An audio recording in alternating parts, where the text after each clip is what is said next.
Okay, so are you ready to dive into a book that might leave you looking over your shoulder? Always up for a little mystery. What are we reading? This one is called Power Volume 2 Okay. by Edward Tropea. I've heard of this one. It's about unseen forces, right? Yay! Yeah, and it really gets you thinking about the influences in our lives that we might not even be aware of. Yeah. What I find interesting about Tropea is that he doesn't pretend to have it all figured out. Right. He's just sharing his own experiences and interpretations, sort of Yeah. inviting us to grapple with these big questions alongside him. And he doesn't shy away from the unsettling stuff. Like, Oh. right off the bat, he talks about these vivid, almost cinematic encounters he had as a child Encounters with with a demonic figure. a demonic figure. Okay, now you got my attention. He even says it left a scar on his nose. It's like something out of a horror movie. Well, it makes you wonder, doesn't it? It does. About the power of belief, the nature of reality. And those primal fears that seem to be hardwired into us. Exactly. And, it makes you think about all those stories and myths and legends about demons and evil spirits. Right. They're present in almost every culture throughout history. And whether you take them literally or see them as symbolic representations of something else. They definitely tap into a part of our psyche that's both terrified and fascinated by the unknown. For sure, and that's just the beginning of the book. He also introduces this concept of qingqi. Qingqi, what's that? He describes it as a potent energy derived from sexual activity. Okay, I see where this is going. But before you jump to any conclusions, it's not about suppressing desire or anything like that. Okay, good. It's more about the potential for this energy to be misused or even unknowingly fuel negative forces. That's an interesting concept. So it's like this powerful energy that exists within us, and if we're not careful, it can be harnessed or manipulated in ways that might not be beneficial. Exactly. And think about how much of our modern world seems designed to keep us in a constant state of craving. Oh, absolutely. Targeted ads, social media, the 24/7 news cycle. It's like we're constantly being bombarded with messages designed to trigger our desires, our fears, our insecurities. Right. It's like they're tapping into this qingqi without us even realizing it. And profiting from it. Yeah. It makes you wonder how much of our consumerist culture is driven by our own genuine choices versus these subtle, almost invisible influences that are pulling our strings. Okay, now you're really starting to freak me out a little bit here. Sorry, but it's true. And he doesn't stop there. He goes on to talk about possession. Possession, like demonic possession. Well, not necessarily in the Hollywood horror movie sense. Okay. But more in a way that makes you question how much control we really have over our own thoughts and actions. Okay. He uses this example of, like, driving a car. Okay. You know how you can kind of zone out and go into autopilot mode? Yeah. And you get to your destination and you barely remember the drive? Yeah, that happens to me all the time. Well, Tropea suggests that maybe those moments when we're on autopilot aren't just us zoning out, but something else at play beneath the surface of our awareness. So something else is driving the car. Maybe, or at least influencing our actions in ways that we don't fully grasp. Okay, so if it's not just us, who or what else could be at the wheel? That is the question, isn't it? And does he offer any answers? Well, he gets into this idea that there are these unseen entities that can influence our desires. Like cravings for food. Yeah. Romantic infatuation. Yes. Addictive behaviors. All of it. So we're talking about something that's external to us, something that's influencing our thoughts and behaviors from the outside. It's a possibility he's definitely putting out there. And how do we know if it's our own desires or something else whispering in our ear? Well, that's where things get really interesting. Because Tropea talks about how these unseen entities can be incredibly seductive and manipulative. It's like that saying, the devil doesn't always wear horns. Sometimes he wears a suit and a smile. Exactly. And they know how to push our buttons. They know what we're drawn to, what our weaknesses are, and they use that to their advantage. Okay, now I'm starting to get a little creeped out.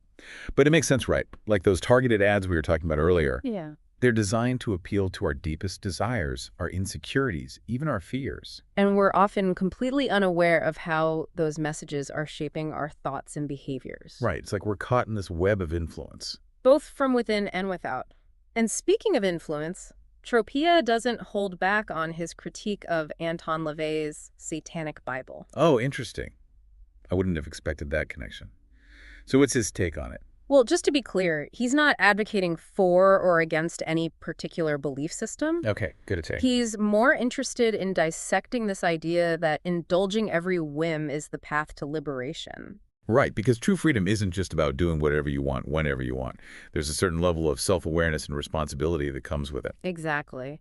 And Tropea really challenges us to consider whether true freedom lies in giving in to our every desire, Or in cultivating self-control. making conscious choices that are in alignment with our higher selves. It's about understanding the consequences of our actions and taking responsibility for the energy we put out into the world. And this is where his background in St. Matt comes into play. Say, Matt, I'm not familiar with that. What is that exactly? It's a spiritual path that emphasizes connecting with the divine.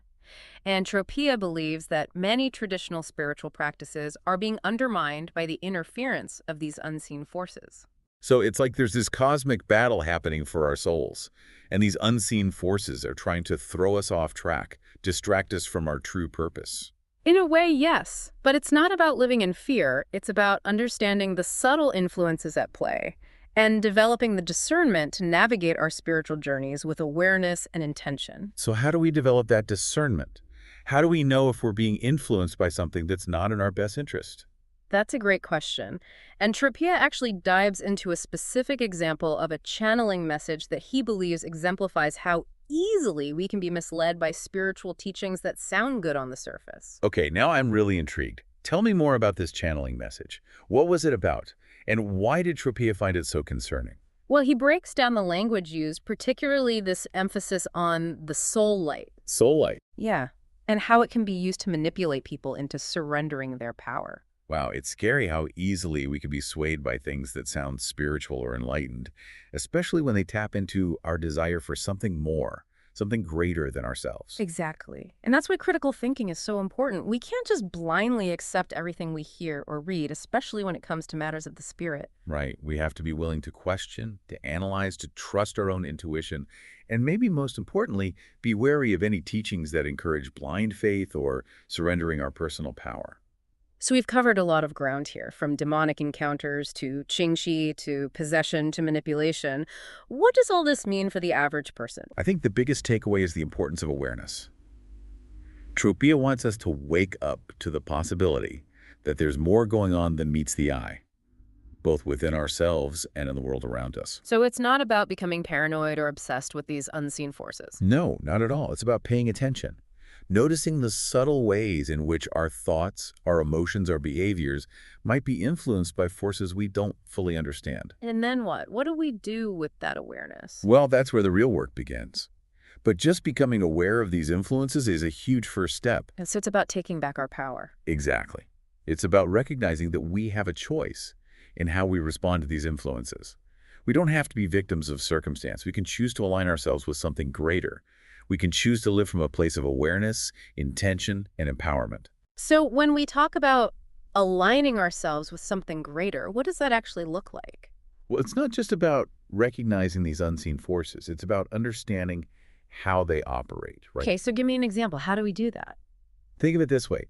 If you're constantly surrounding yourself with negativity, doom scrolling on social media, watching fear-mongering news, it's like you're tuning your energetic frequency to a lower vibration. Okay, I'm following. And according to Tropea, that lower vibration actually makes you more susceptible to the influence of those negative forces. So it's not just about avoiding evil spirits hiding in the shadows. It's about the energy we're putting out into the world. Exactly. It's like building up a spiritual immune system. A spiritual immune system. I like that. So how do we strengthen ours? Well, Tropea talks about the importance of cultivating a positive and spiritually aligned lifestyle. Okay, that makes sense. But what does that look like in a practical sense? Well, it involves things like meditation, prayer, positive affirmations, even being mindful of the food we eat. So it's about raising our vibration. Exactly. By aligning ourselves with a higher frequency, we become less susceptible to those lower vibrational influences. That's fascinating. So it's not just about being aware of these unseen forces. It's about actively doing things to make ourselves less vulnerable to their influence. Precisely. And Tropea doesn't just stop at lifestyle changes. He also introduces some specific techniques we can use. Like what? Well, he talks about things like reciting mantras. Mantras. Yes, and visualizing protective light. I can see how those practices could be powerful for creating a sense of inner peace and protection. But I imagine some people might find that a little woo-woo. Oh, absolutely. But if you can move past the labels and think of these practices as tools for focusing your intention and cultivating a sense of inner strength, they become quite practical. It's like we have this whole spiritual toolkit at our disposal. Exactly. And the more we use these tools, the stronger our spiritual immune system becomes, and the better equipped we are to navigate the unseen world. So it's not about suppressing our desires or becoming passive in the face of these forces. It's about taking control of our energy and directing it in a way that aligns with our highest good. You got it. It's about recognizing when we're being influenced by something outside of ourselves. And then making a conscious choice to align ourselves with something greater. Exactly. It's about reclaiming our autonomy. Which brings up the question of free will. Right, because if we're constantly being influenced by these unseen forces, how much agency do we actually have? That's the million-dollar question, isn't it? It is. And Tropia believes that we have more free will than we realize. Okay, so free will does exist. He seems to think so. But it's often clouded by our conditioning. Our conditioning. Yeah, all the beliefs and fears and patterns of behavior that we've picked up over a lifetime. So it's not that we don't have free will. It's more like our free will is being suppressed or obscured by all this other stuff. Exactly. It's like we're driving a car with a dirty windshield. We might think we're in control, but our perception is skewed. Okay, I like that analogy. So how do we clean the windshield? So how do we clean the windshield, so to speak? How do we start to see those influences more clearly and make traces from a place of greater awareness? Well, for Tropia, it starts with self-reflection, Okay. meditation, connecting with our intuition. So we're training our minds to be more discerning, like developing a stronger sense of what feels genuine good for us versus what's pulling us off track. Exactly. And it's not about living in fear of these unseen forces. Right. It's about understanding their influence and developing the skills to navigate them consciously. So it's less about being a victim of circumstance and more about becoming a conscious architect of our own lives, even with these unseen forces at play. You got it. It's a shift in perspective. Imagine, instead of feeling powerless, you're able to observe these influences, understand their tactics, and choose how you respond. That's a pretty radical idea when you think about it. It is. To realize we might have more agency than we've been taught to believe. And that's the beauty of Tropia's work, Wow. He's not just presenting a theory or a set of beliefs. Right. He's offering a new way of seeing the world and our place within it. He's inviting us to question our assumptions, explore the hidden dimensions of our own being, and ultimately step into a greater sense of empowerment. It's definitely a lot to digest, but as unsettling as some of these ideas have been, I'm also feeling a sense of hope. Like there's a path forward, even amidst all this talk of unseen forces and manipulation. That's the thing about knowledge, right? It can Yeah. be daunting at first, but it also empowers us to make more informed choices. That's a good point. And when it comes to the unseen world, awareness is truly the first step towards liberation. Well said. So for those listening who are feeling called to explore these ideas further, what's the best way to dive deeper into Tropia's work? I'd say the best place to start is with Power Volume 2 itself. Of course. Makes sense. He goes into much greater detail about all of these concepts, and he provides practical exercises and techniques you can start applying to your own life. Yeah, this has been a great introduction, a little taste of what's possible. A starting point for your own exploration. Exactly. And we always encourage our listeners to keep an open mind, Absolutely. to trust your intuition, and to embrace the mystery and wonder of your own unique spiritual journey. Because when we open ourselves to the possibility that there's more to life than meets the eye, we open ourselves to a world of infinite possibilities. I love that. I do too.